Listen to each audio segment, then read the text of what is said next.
I'm Miwa Messer. I'm the producer and host of Port Over, and it's always a treat to see Hanif Abdurraqib. It could be at someone else's event, it could be in one of our stores. I'm always so happy to see you, even if it's just on a screen. Thank you. Thank you for having me.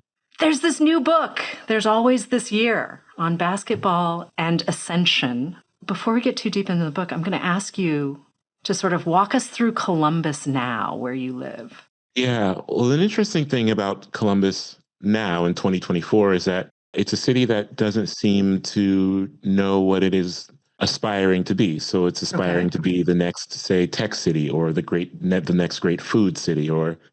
And what happens is, I think that means that all these ambitions collapse upon each other, and the city becomes this kind of mirage of ambitions, oftentimes at the expense of people who have lived here and loved it for a long time. And so a good example of this is I live in a neighborhood called Bronzeville, which is kind of the last historically Black neighborhood in Columbus, or one of the last. Even on my street, to go down my street now, there are just more high-rise condos going up, and it's unclear who is going to live in them. But there's also not a grocery store, and that's a problem because there are a lot of elders who live in this community. And so it is effectively a food desert. And my thought is that there's not going to be a grocery store built until more people move out. They're going to force people to move to a place to have their needs met, and then build the need when those people are gone to attract a new, quote unquote, younger or more hip crowd. So Columbus I mean, I still love it. I love it immensely. It still has all my favorite corners, all of my favorite people, at least most of my favorite people. It is my favorite place in the world, but it is not without its complications. I think it's still a very vibrant art city. It's still a city that is incredible at incubating and curating incredible artistic minds. Now, whether or not those minds stay in Columbus, that's another thing. And we are going to get to the staying part, but I want to go back for a second and talk about Columbus when you were a kid, because you don't live all that far from where you grew up, right? No, I live about like 5 to 7 minutes from where I grew up. Okay. And, Columbus is by nature, everything's kind of like 10 to 20 minutes away from everywhere. But I live on the east side. I grew up on the east side. I grew up on a different version of the east side. But, Columbus, as I grew up, was where I kind of learned that a city is just not one place. It's several different smaller cities kind of intertwining into each other to make a large city. So my block was its own city growing up. It was governed by its own set of rules. It had its own codes. It had its own language, and it felt very large to me. To tell a child that even on a bike there are boundaries. You can ride your bike to this boundary, and to have children adhering to that to some degree, of course. That means that within those boundaries, it's restricted geographically, but it leads to some abundant imagination. And within that imagination is where the city is built.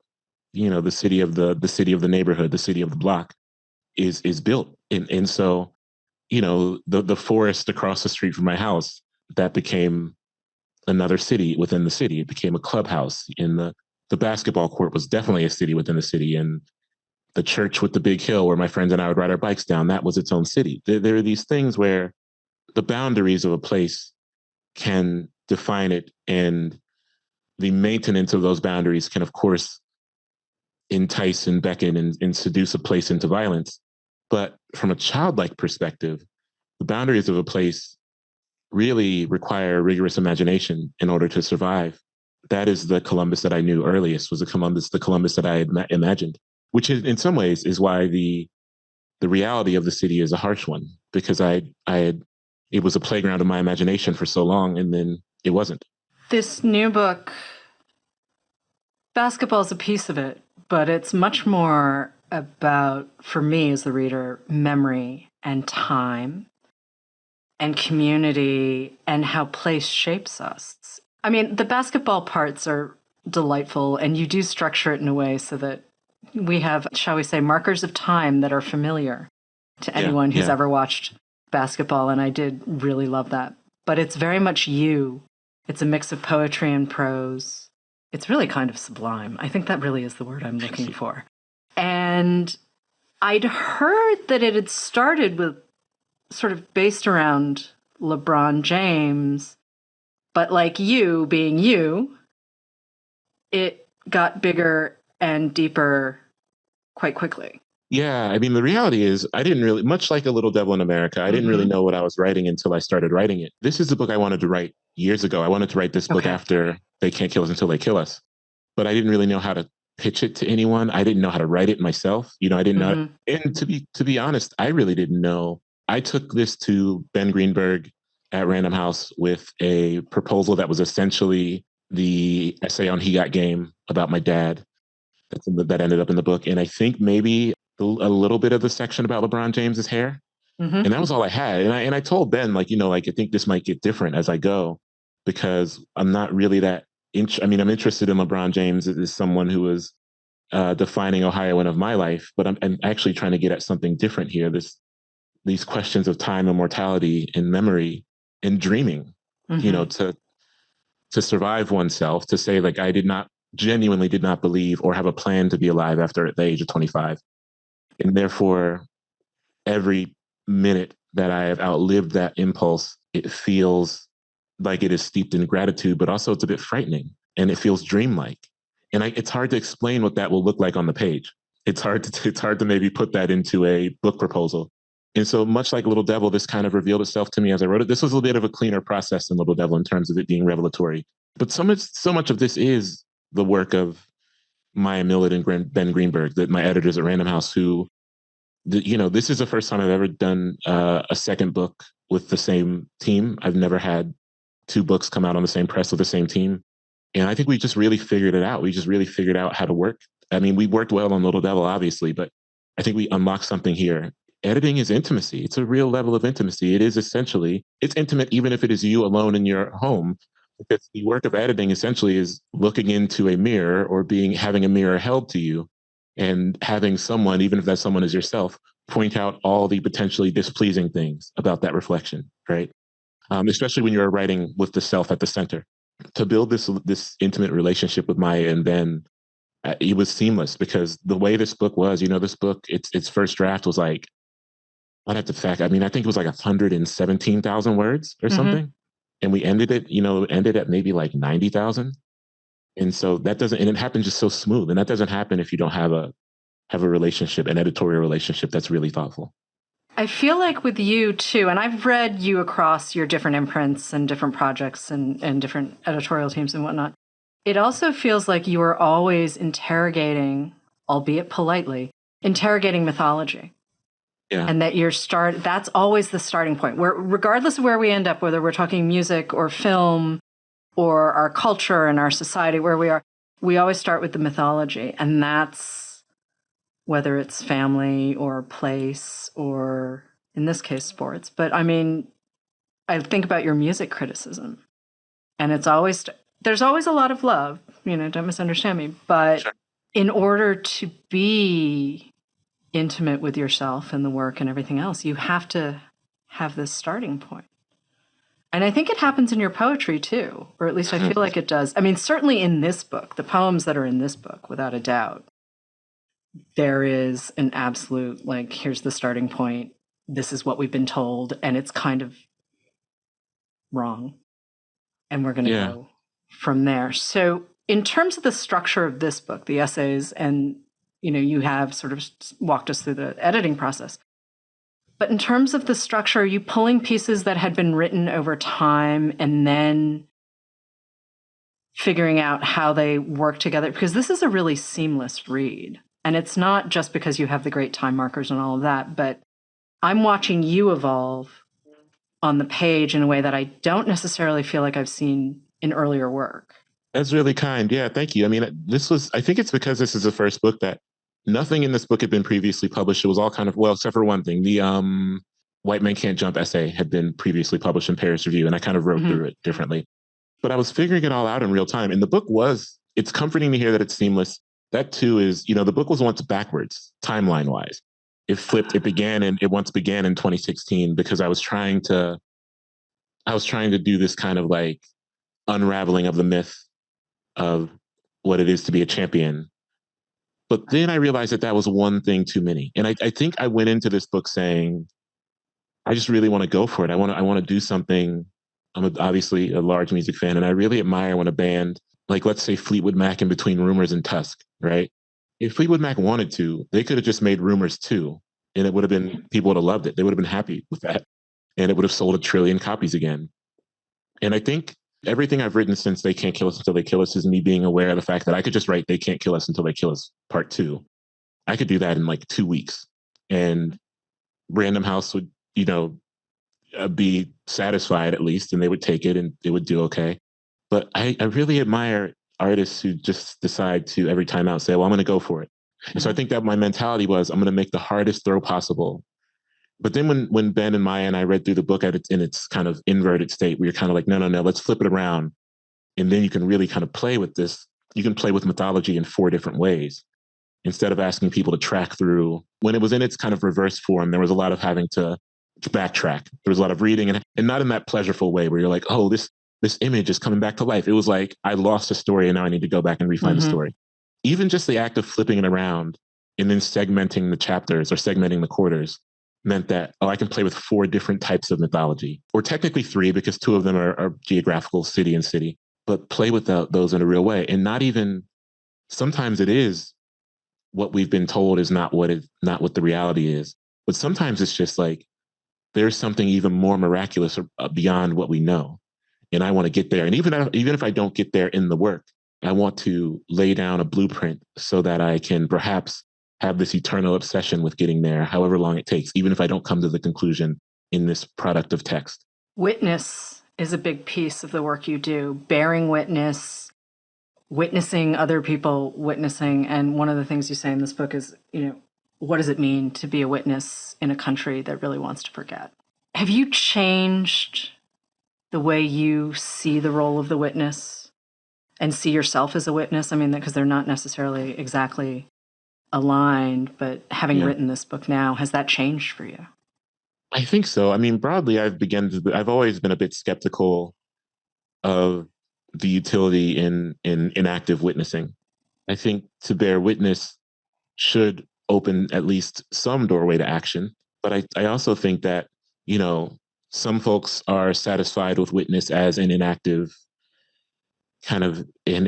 prompt where you bear witness to something, but then you are just a consumer. There's a difference between witness and consumption, I think. And I think what the difference is one leaves you kind of satiated, but not moving towards anything. And the other opens up a door to action. But I also think I'm a romantic by design. I think I do know that there are those who would say my work is maybe cynical, which sure it can be it's to some degree, but I actually don't think romanticism and cynicism are at odds. I am perhaps I am cynical of the landscapes upon which love can occur, but I do very much believe that love can occur upon them no matter what. And I do think that to bear witness is a romantic action too.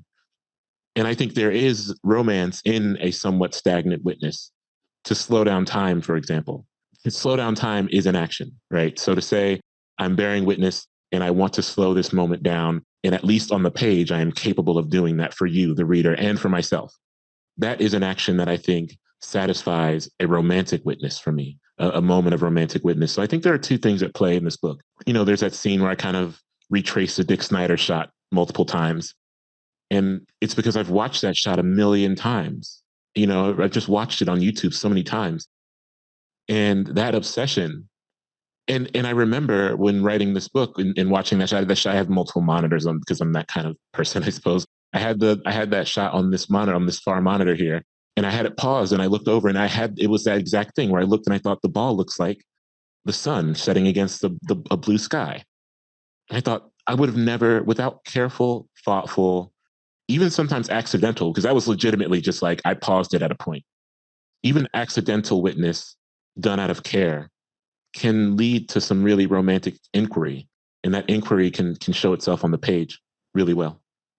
I think part of that, too, of being a witness, an active witness, is a form of intimacy, right? And it brings us back to that original kind of starting point where you have to be able to drop your guard, which it's hard enough for anyone in society now to feel like they can actually be vulnerable and intimate. But you're also you. There are lots of folks who have feelings about the work you do. there are lots of people who choose to interact with your work in different ways. But a writer, I mean, just by the sheer act of writing, it is an act of intimacy, right? Like it is a thing that it's a mechanism for engaging with the world. And I think if we're pretending that reading and writing are not acts of intimacy, that they're just things that you do because it's a thing to do, I think we're sort of missing the point. Yeah. I mean, for me, reading, I think reading is just as intimate for me, if not more so. Yeah. You know, I grew up reading. My mother would put books in my hand and my father would put books in my hand that I was certainly too young for. I saw this like funny, perhaps tweet or Instagram post from someone that was like, I wish there was more, or there's something like, I'm so happy that there's more YA for young Black kids now, because I read Waiting to Exhale when I was like 7 or whatever. And that was for real me. Like I read Waiting to Exhale when I was really young. And I remember reading like Women of Brewster Place when I was 11 or so. What Gloria Naylor is able to do in that book, talk about, you know, the stakes of presenting a geography wherein imagination both flourishes and suffers.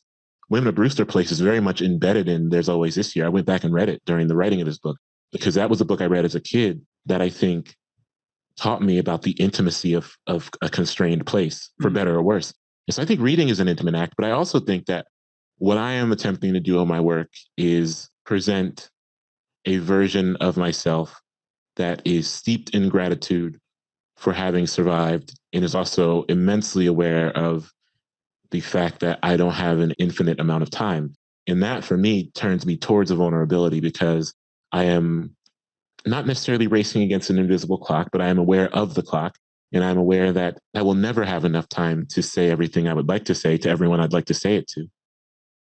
I will never have enough time to be forgiven by everyone who I would like to be forgiven by. I'll perhaps not ever have enough time to offer forgiveness to the people who I should perhaps offer forgiveness to. And so in the middle there, I'm attempting to close these gaps that will be infinite by being sort of fluorescently vulnerable on the page. You know, I've talked about perhaps like writing about my father very lovingly in a way that I perhaps could not as easily express to him in real life. For me, the vulnerability I'm offering on the page is attempting to close some gaps between what I don't know if I deem them as failures, but perhaps just the realities of our living. There is never going to be enough time to love everyone who might love us because we are not going to come across everyone who might love us. And the very knowing of that means that I am reaching for an absence, perhaps, or I'm reaching for the knowing of that absence and not even I'm not looking for people to love me back who I don't know, but I'm saying that understanding that I have a deep capacity for love that will not be fulfilled in my lifetime, I have to place it somewhere, and I'm placing it in language and I'm placing it on the page. A big piece of this book, too, is sort of this ongoing set of departures and returns. I mean, even you yourself left Columbus for a couple of years. You were on the East Coast and you went back to Columbus. I mean, certainly LeBron leaving Cleveland, coming back to Cleveland. You know, he's never really left Akron as sort of a spiritual home. But this idea that we have that you've got to leave your hometown behind in order to be successful, right? And you talk about this sort of directly in the subtitle of the book. You know, this idea that you have to be willing to put things behind you. And it's like, well, why should we have to make that choice? Yeah. Right? Why should we have to leave? I mean, Columbus agrees with you. I mean, living there has been a very nice experience. But I love that. Like, why should you have to run to someplace like New York or Los Angeles or Chicago or Dallas or whatnot? Why can't you just be in that place? And I'm watching you interrogate that. And certainly using sports, right? Like I will be perfectly honest, I don't follow college basketball. So there was some stuff where I had to go Google straight up. Of course. I will own it. Yeah. I had to go Google some stuff. But this idea that, and you talk about this where it's just kind of like, you know, sports allows us to talk about place in terms of miracles and generosity and community and all of these things. And I love the connection, but you're doing more than just talking about sports, right? Like, yeah. How much of this is you interrogating masculinity and how we view masculinity in our societies and our culture. And because I think success can mean different things broken down by gender still, which is weird in 2024, but I do think that happens. Oh, of course.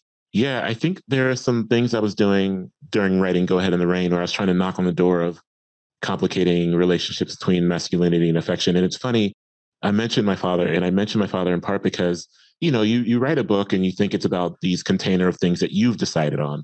Right. And then you start hearing from other people. And so many people were like, oh man, people who had read all of my work, all my books, are like, man, this is, the first time you've written extensively about your dad, and like your relationship with your dad.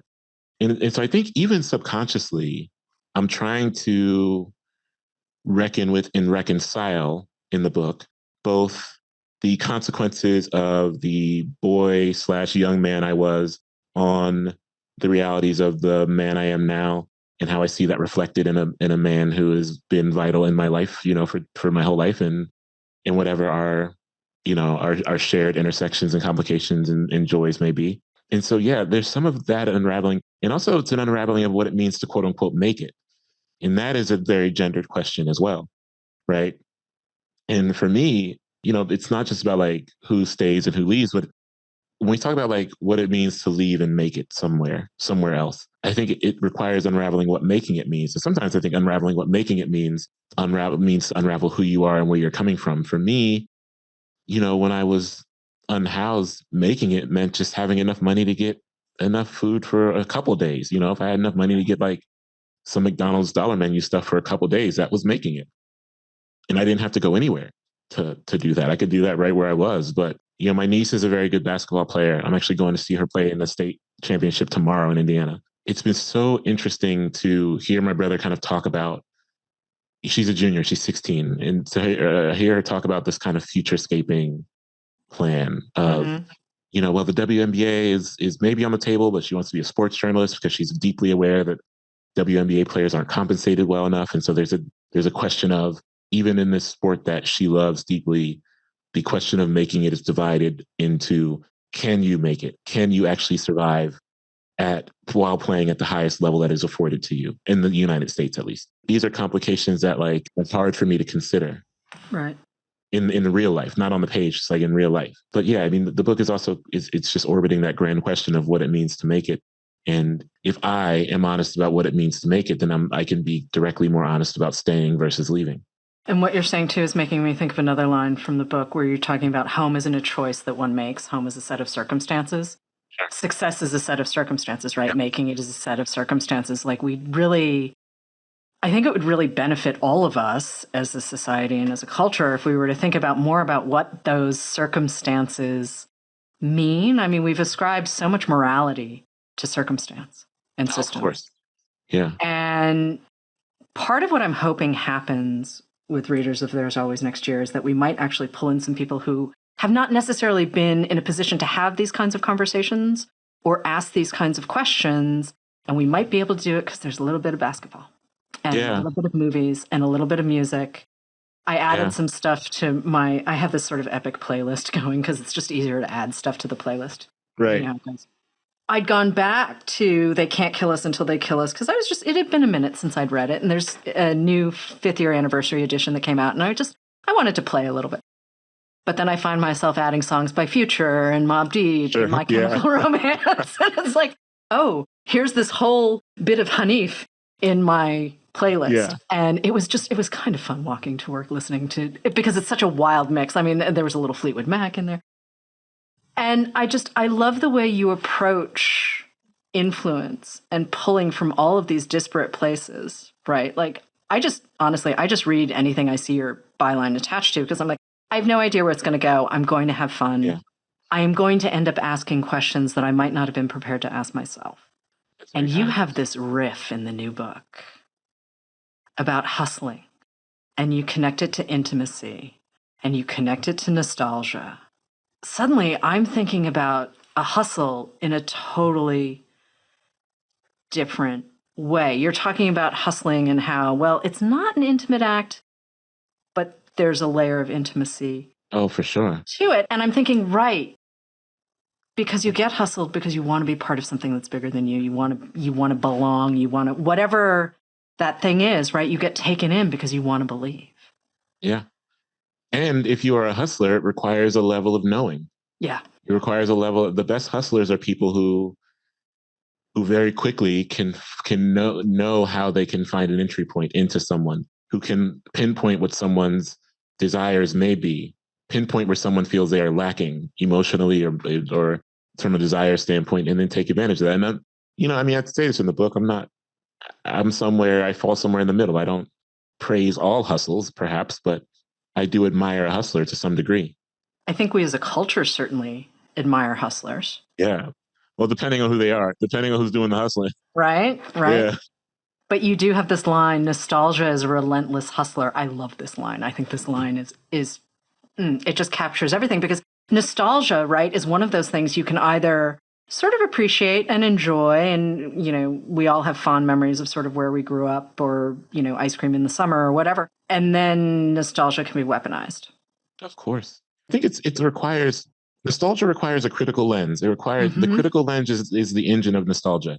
Right. Because if you are to talk about witness and being an active witness, nostalgia in an inactive state, nostalgia is simply sitting around and saying, wow, the good old days, the good old days, right. The good old days. And that might, for me, I can't speak for everybody else. That might be good for the porch, but that's not really good for the work. And I think I'm really trying to differentiate, as someone who is kind of a nostalgist to a very high degree, perhaps running through my work. In that process, I'm really trying to differentiate between a porch conversation and a page conversation, because I have no problem sitting on the porch with my friends and being like, man, the good old days on the basketball court, whatever. And we can laugh and we can joke. But to actually move that from the porch to the page means that I have to be both accountable to myself and accountable to the fact that me and my homies aren't the only people going to be reading that on the page. Other people are going to be reading that on the page, and they have to get something more from it than this kind of whimsical nostalgizing that does not have a critical lens as its engine. Yeah, I still really love the image, though, of nostalgia as a relentless hunt. Like, it just plays us. It plays us and it plays us and it plays us, even when we don't think it is. And that's just so human. I mean, I'm very attached to this line. Thank you. But for you, you're flipping back and forth between essay and criticism, which are not necessarily the same thing, or you're flipping between poetry and essay and criticism and all of these different forms. And I'm wondering how much the material dictates the form and how much the form dictates the material, because you're so fluid when you move between them that it's, again, it goes back to being seamless, but it's not the easiest thing to do. Thank you. Yeah, I think the form, for me, it's always the material dictates form, dictates shape. I think this book has the most kind of experimentation in terms of how much shows up in the book, in terms of range of form and shape and all that.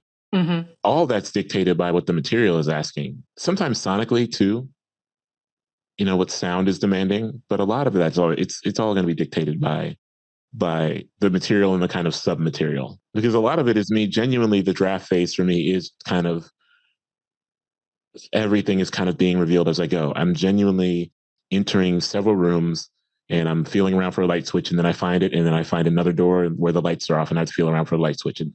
And that process is really enlivening for me. Mm-hmm. And that means that the material is kind of being shaped as I go. The material I turn on the light switch, and then the material is requiring the room to look a certain way before I move on to the next room. That's really a blessing in the draft phase to have these moments of revelation like that. You mentioned Gloria Naylor and the Women of Brewster Place as an influence on this book. And I know you pull from so many different places when it comes for inspiration, but can we talk more about a few writers? I mean, Toni Morrison, obviously, someone who's always been near and dear to your work. But who else might be in there? Well, Morrison's definitely in there in a very wild way. There's that scene that opens up the fourth quarter where I'm kind of walking down downtown Cleveland. That's just straight up ripped from Jazz. Yep. That's from that scene in Jazz where it's like, I love this city, and the light slants over that's pure, that's straight up Morrison. Maggie's in it, Maggie Nelson, who for me is like the greatest writer we have around kind of shameless obsession. Mm-hmm. I know people turn to Bluets, and of course, because I think that is maybe a great work on obsession, but all of her work is that, On Freedom was that, it was like the new thing is that, the new Maggie Nelson book is that. And so I really rely on Maggie as a kind of lighthouse to stay in a place until it's uncomfortable and then stay beyond the discomfort. You know, what I love about Bluets is that that book is a conversation. It's almost like a conversation with herself that the reader is just bearing witness to.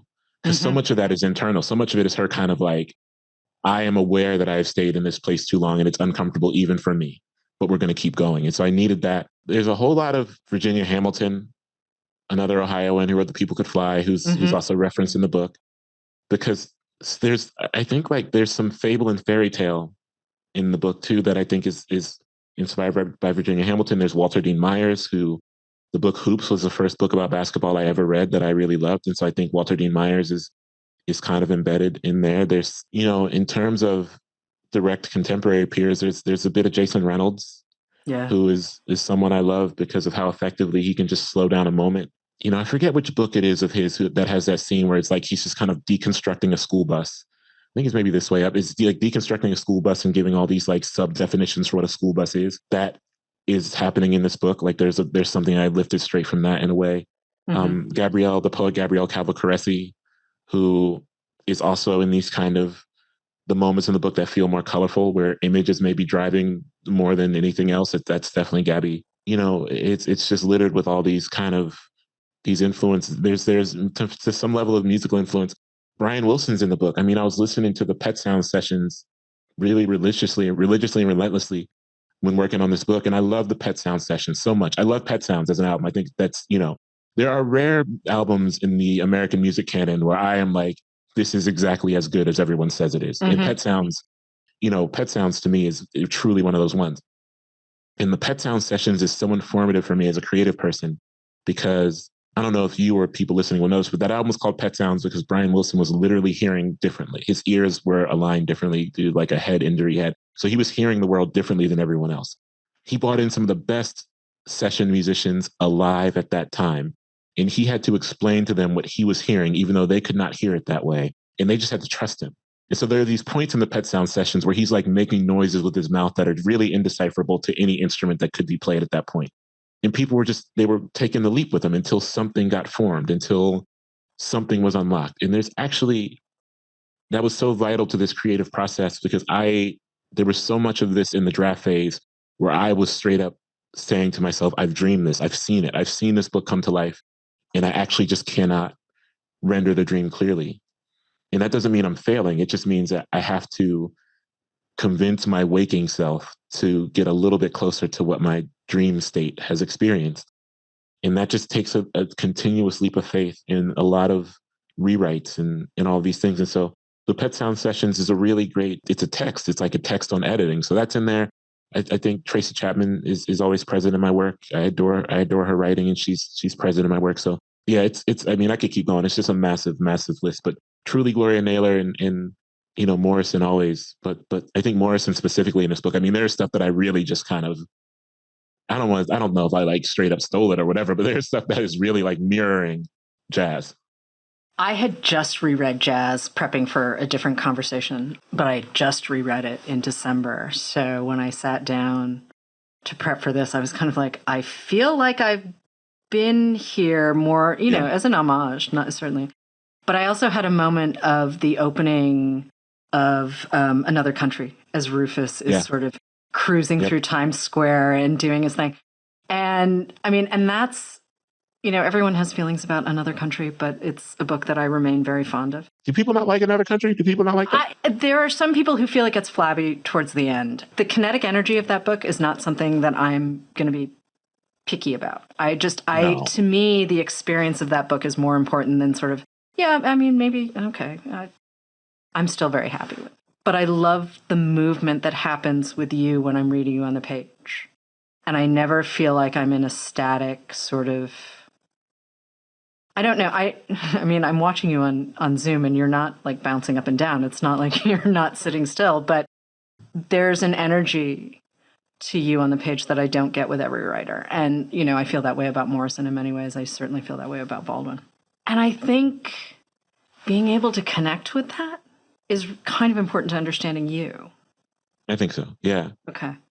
I think I'm pretty fortunate that my brain just doesn't stay in one place for very long. Mm-hmm. And so it allows me these kind of I think this book is maybe the greatest representation of what my brain is actually like because of how quickly it is attempting to move through a lot of things and just hope for the best. Yeah, I think this relies on a lot of trust, you know?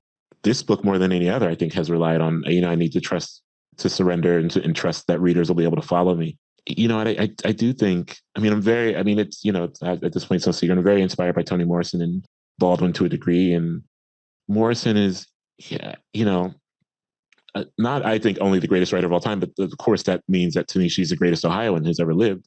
It seems to me that there's an imagination that comes from a slightly more still, and I'm not saying that, you know, it's not like we grew up on farms and whatnot. I mean, some people out here do, but some people everywhere do, you know, in New York State, they do. But I'm saying that there is a slight stillness to my childhood. And I know Miss Morrison's talked about a kind of stillness that existed in her youth at times that leads to this kind of brain activity that I think everything is always traveling towards each other.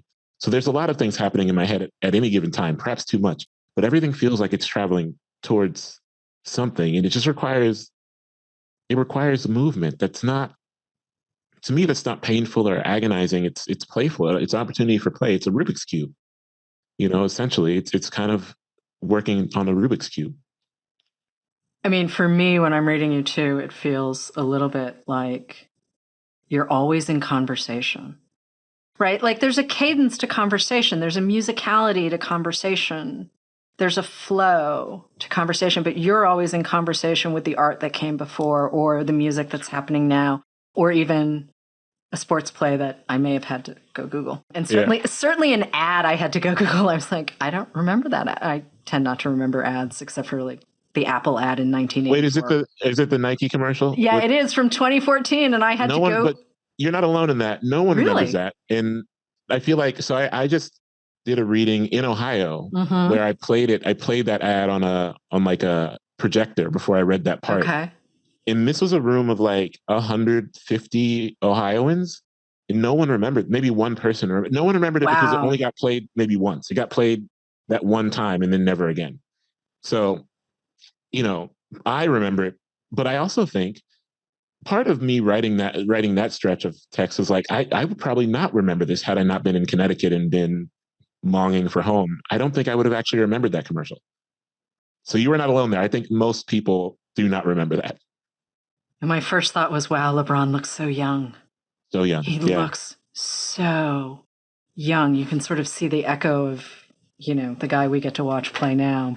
And also, this is going to be totally weird for a second, but I had misremembered what his first Sports Illustrated photo was. And, you know, so I'm digging around, luckily, yay, Google. But I found it. I remembered a photo of him in the air. Not necessarily dunking, but like really just flying through the air. A little Jordan-esque, right? I mean, and he's a teenager and everyone's talking about this 15-year-old, right? And no, that's not the photo at all. It's a great photo, but it's like a full face shot. And I was like, how did I? And so walking through your memory, right? Having you be a tour guide through your memory and your experience and your understanding of place and everything else just took me into spaces that I wasn't expecting to go. I mean, what am I doing on the Sports Illustrated archive, digging up jackets, but or digging up magazine covers? Yeah. But we're talking about collective memory, right? Or you're talking about collective memory. You're talking about all of the stuff that shapes us. Yeah. Yeah. I mean, the hope is that people, in all my work, the hope is that people exit the page to seek out something that they can then have their own relationship with. I think nostalgia in a state of activity is collective. It's a collective practice. Because sure, many of us have memories. Many of our good old days are not the same as other people's good old days. But if I say, here is an object from a point where we were both certainly alive, you and I, reader, and I am going to present the object to you, and you perhaps will seek it out and then have your own unique relationship with it. That is collectively building a nostalgia bridge that we can all kind of meet upon. And that's useful, I think. That is useful for the maintaining of memory in a way that is active. The We Are the World version of the Cleveland video, maybe I didn't need to hit play on that, but I did share it a lot with some folks. But again, that's just speaking to the larger piece. And I did laugh. It's absurd, right? It's an absurd. I actually, that part almost got trimmed from the book because I was like, it's not bad writing or whatever, but I was like, this is such a ridiculous thing. Right. I had this in that same section, I had this whole thing about the Wright brothers that ended up getting trimmed because it was a little too meandering, but it was kind of between, not that it was like a one for one, but it was like one of these two things has taken us a little too far off track in the We Are the World bit stayed because I was able to write it in a way that was a little more seamless. But I'm glad that it will send people to that video, but it is completely absurd. It was wild. And I will honestly say I did not finish watching it. The ad I did finish watching, but the We Are the World Cleveland video, but I did. It's too long. It's too long of a thing. It's way too long. But I mercilessly sent it on to some folks, and I didn't even explain. I just said, I'm doing homework. Click. The group chat had a moment with me. They were not happy with me. Yeah. Yeah. Did this book surprise you at all? I know you've said that none of this material really appeared in print prior, except for the one piece that had a different form in the Paris Review. I sort of think of that as maybe an incubator, but sure. Did this surprise you? Oh yeah, this is the most surprising book I've ever written. And I think it was also kind of, but there are parts of it where I'm not sure how I got to the places I got to. Not because I'm uniquely good, but because I think I was guided by, I had dreamed of this book for so long. And I really think I was guided by that dreaming more than actual, which is why the first draft was so overwritten, which is why the first draft was just on like a word count level, was so overwritten, because I was just guided by this kind of wild dreaming. And so there were days, when I'm in book mode, I'm pretty rigorous. I write 3,000 words a day, 4 days a week for about 2.5 months. And there were some days where I would get to the end of the day and look at what I'd written and kind of be like, well, I remember this part and this part, but I feel like I was really just on a roll in kind of, maybe it's like the Marvin Gaye, there's that experience where Marvin Gaye was making What's Going On and he insisted that to Smokey Robinson that the album was being written by God or whatever. I don't think that, I would not ascribe that to this experience. It's not a one for one, but there were these moments of, that whole scene that opens quarter four, because that was one of the first things I wrote since the book was initially backwards, the whole scene of me walking through downtown Cleveland. Yep. I don't know if I remember writing the bones of that, but some of that stuff just kind of filled in from pure memory. The scene of me watching the Nike ad, because that was such an emotional experience for me. A lot of that was just like heart first writing that I don't think it crystallized a bit more through editing. It became a bit more cerebral. But so much of the book that was surprising for me was that it was just very heart first instead of my usual process, which is very analytic first or brain first or trying to unravel several things first. There were parts of this that were just really led by feeling. And that's so unlike me. I think that is not unlike my living, but it is unlike my writing practice. And I think for the first time in ever, my living intertwined with my writing practice in a way that served the book. I don't know. It's hard for me to imagine another writing process like this. I know that I will, hopefully write another book, but I don't know. There was no process like this. There was no writing process like this. There was no editing process like this. It just felt like nothing else. And I won't say that there were definitely moments where it was challenging, but the challenge was exciting to get to. It was one of those things where it's like, this is hard work, but what a blessing that I get to do it. It sounds like it was a full body process. And years ago, a writer said to me, well, I can sit at my desk for a really long time because I work out a lot. and he was saying, well, Tuesdays are leg days. And I was like, really? And I hadn't thought about it. But listening to you describe that and to lead with your heart, like your whole body has to be present in a way that sometimes it's really nice to be analytical and just go scratch, scratch, scratch. Here's the thing. And not have to feel everything that you're feeling as you're putting this out in the world. I did like feeling everything this time around. There have been times where I've been more averse to that. But this was a time where I think I chased that. I chased the ability to feel everything. Looking back at the first book, They Can't Kill Us Unless They Kill Us, I felt like there was a reserve there.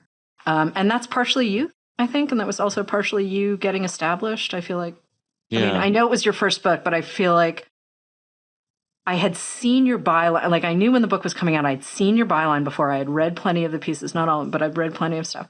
And then it sort of felt like, wait, everything happened at once in a way. But I feel like I know more of you with this book than I would have with any of the previous books. And it's not like you're not living your life and doing your thing. It's just, I feel like you were open in a way that would have been really difficult for you previously. I think so. I mean, look, I'm proud of They Can't Kill Us Until They Kill Us. That book has touched a lot of people. I also think that there's a way that that book defines a part of my career, and I hope that it does not define the whole of my career, because I've evolved so much from that. And I think you're right. And some of that evolution is understanding the performance of vulnerability versus actually putting myself in a position to honor a vulnerable approach and to put real risk into vulnerability, which I think this book is attempting to do. Because I don't know. I mean, I think I was with They Can't Kill Us Till They Kill Us. I was not, even though that book was written in a massive time of crisis and written in a really crisis-filled era and written in a way that was deeply steeped in that crisis, I think I still had a reality of maybe I'll get another book. Ever since then, I have to treat every book as though it is the last book. Therefore, it will be. I'm not going to be one of those writers where when I die, you're going to find my papers and that's it. You know, even if I were to die unexpectedly, there's going to be nothing you will find except maybe notes in my group chat, you know? So to know that means that every book could be my last thing. And so therefore it needs to be my best thing, and it needs to be better than what was before it, or I need to at least try to make a throw that's more difficult and more challenging than the one before it. And with this book, I needed to be, I kept asking myself, well, what have I been afraid of? What have I been afraid of in the work? What have I not wanted to approach? And how can I at least get closer to what I'm afraid of, and maybe look into it a bit, look it in the eye and see if I can be a little bit brave around it and see how that bravery manifests itself on the page. And so I think this is maybe the bravest book I've ever written, because it was the one where I was really considering my fears and attempting to look directly at them. What were you most afraid of when you sort of thought about it? Yeah, I mean, I think, you know, I'm beyond the age my father was when he had me, and in a couple of years I'll be beyond the age my mother was when she died. And so I'm kind of dealing with time and mortality in a very real way. And I mean, I mentioned early on, you know, to say, okay, I did not think I was going to live past age 25, and now to be 15 years past that point. That, for many of us who have struggled with this kind of these questions of wanting to be here or alive and here, to survive these moments where that seems flimsy, I think people expect only gratitude to be the answer. And yes, gratitude, sure. But there's also a lot of fear and uncertainty. And it is almost like you're living an entirely different life. You know, so it's like I'm not saying that I'm a 15-year-old, but I am saying that, you know, I'm maybe scared to come to terms with the fact that I have chosen, and I have to continually choose to be here. And that means that I have to take responsibility for being here in a really tangible way. And not just be satisfied with the fact that I woke up today and said, well, I'd like to be alive again. That is satisfying in some ways, but there's real fear that I feel about having to live up to the expectation of having survived the worst impulses of myself. And I don't know if I'll ever come to terms with that. I don't know if I'll ever conquer that fear. But it was good to write a book where I'm staring at time directly in a very literal sense. You know, the book is structured in that way in a very literal sense, because I wanted to look directly at the descent of time. That placed an urgency in me, in both my writing process, but in any kind of fear or anxiety I might have had to not say something that I otherwise would have said if I would convince myself that I had infinite time to say it. And so the book is structured. Yeah, I know the book is structured like a basketball game, and that's cool. I think that is cool and fun and all that, but it also served a very practical purpose for me. I wanted to look directly at a clock that was constantly descending. It really works. I want to flip back for a second, though. You were talking about the performance of vulnerability, which made me think the performance of intimacy, right? The performance of however we get through our lives. right? And being able to say, okay, that is a performance. I mean, sports obviously performance at its finest, right? Yeah. And this idea that somehow we're all just kind of not necessarily sleepwalking, right? But you do this also, you started Little Devil in America with the idea that you were going to interrogate performance. And yes, you do, but also you flip it into something else as a celebration of. And I think it's just really good for us to think about where that line falls, right? Yeah. Between performance and gratitude and authenticity. Like, authenticity is hard. And it's scary. Yeah. It can be really scary. And I'm so excited for readers to get their hands on the new book. I really, really, really, nostalgia is indeed a relentless hunter, and it is always really good to see you, Hanif. Thank you so much for making the time. Thank you for this podcast too. I listen when I can. I really love the conversation you had about Ann Patchett. I'm such a big fan of hers, and and you had one with Angie Kim that I really loved as well. With that, like, brought me to get that book. I think Happiness Falls, I think it is. Yep. So yeah, I really appreciate the work you do to kind of, like I'm sometimes out of the loop when it comes to book stuff. And so, not that I don't care, it's just like so much stuff that happens at once. And so I've gotten a lot of books off this podcast that I've really enjoyed. So thank you for hosting it. Well, thank you, because I get a lot of music from you. Straight up, like, I'm not in the car as much as I used to be. So music, I have to go, to the sources. And you are absolutely one of my sources. So thank you for that. And it's always great to see you. Always good to see you. Thank you for listening. Poured Over is a Barnes & Noble production. To help other readers find us, please rate and review the show wherever you listen to podcasts.